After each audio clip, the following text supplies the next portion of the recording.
இன்றைக்கி பிரேக்ஃபாஸ்ட் எங்கள் வீட்டில் சப்பாத்தி தாங்க. 2 வித சப்பாத்தி நான் செஞ்சேன். ஒன்று காய் போட்ட ஸ்டஃப்டு சப்பாத்தியும், பொடி போட்ட ஸ்டஃபிங் சப்பாத்தியும் பண்ணியிருந்தேன். ரொம்ப நல்லா இருந்தது. 2மே நல்லா இருந்தது. இதுக்கு காம்பினேஷனாக நான் ஒரு சட்னி ரெடி பண்ணி வச்சுருந்தேன்.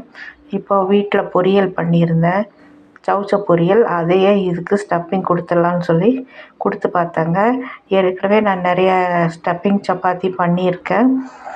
இந்த சௌச்சௌ சப்பாத்தி பண்ணதே இல்லை. இன்றைக்கி தான் நான் பண்ணியிருக்கேன். அப்படியே நல்லா இருந்ததுங்க. சாஃப்டாக இருந்தது. டேஸ்ட்டும் செம்மையாக இருந்தது. அப்புறம் நான் பொடி போட்டு, சாப்பாட்டு பொடி போட்டு தாங்க ஸ்டஃப்பிங் கொடுத்தேன். இதுவும் அருமையாக இருந்தது.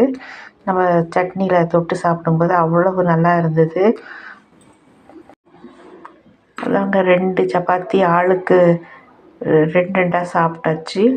தேங்க்யூ ஃபார் வாட்சிங். ஒரு சப்ஸ்கிரைப் பண்ணிவிடுங்க.